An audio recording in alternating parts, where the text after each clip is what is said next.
বস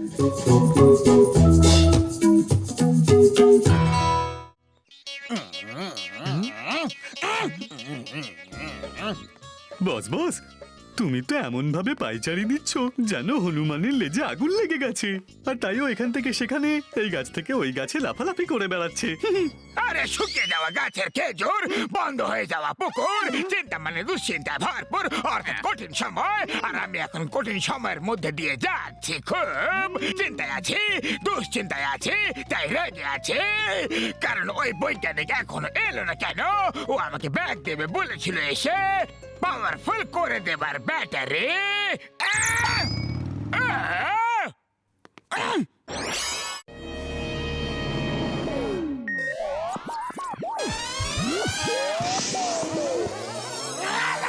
এবারে ব্যাটারি পড়ে নেওয়াতে তুমি খুব শক্তিশালী হয়ে গেছো। এখন তোমার মধ্যে এত শক্তি চলে এসেছে যে তুমি যা খুশি করতে পারো। এবার বের করো আমার 10 কোটি। ওকে ওকে, দিয়ে দেবো, নিশ্চয়ই দেবো। আগে একবার ট্রাই তো করে দেখে নে।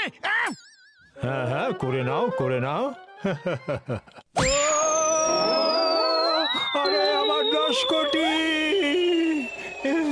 ফিরে এসে নিয়েছে। ও এখন তো আমি শুধু ট্রাই করছি। এবার জমবে মজা, মোটু পাতলি পাবে সাজা। জন হয়ে যাবে ডরা, জন হয়ে যাবে ডন।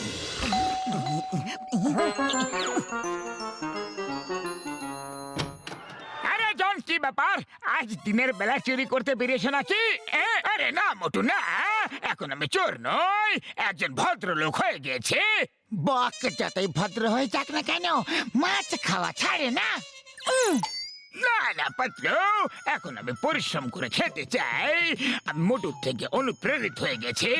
মোটু, তুমি মহান, সবাইকে সাহায্য করো, ফুরফুরি নগরের হিরো। এবার থেকে আমি তোমার পথে অনুসরণ করব। আরে জন, আমি জানতাম না যে তুমি এত ভদ্র হয়ে যেতে পারো। হ্যাঁ মোটু, আজ থেকে আমি পরিশ্রম করব, আর তাই আমি ট্যুরস এন্ড ট্রাভেল এজেন্সি খুলেছি। আর আমি চাই সবার প্রথমে ট্যুরস এন্ড ট্রাভেল এজেন্সি থেকে তোমাদেরকে ভ্রমণ করাবো, তাও ফ্রিতে। বলো, হিমালয় তোমার পছন্দ তো? হ্যাঁ হ্যাঁ, আমার হিমালয় পছন্দ, খুব বেশি পছন্দ। আরে আমি হিমালয় যাব, আরে আমি হিমালয় যাব। কিন্তু যাব কিভাবে? By air Motu, by air. আরে মোটু, জনের চক্করে একদম পড়ো না, ও নিশ্চয় কিছু একটা গন্ডগোল পাকা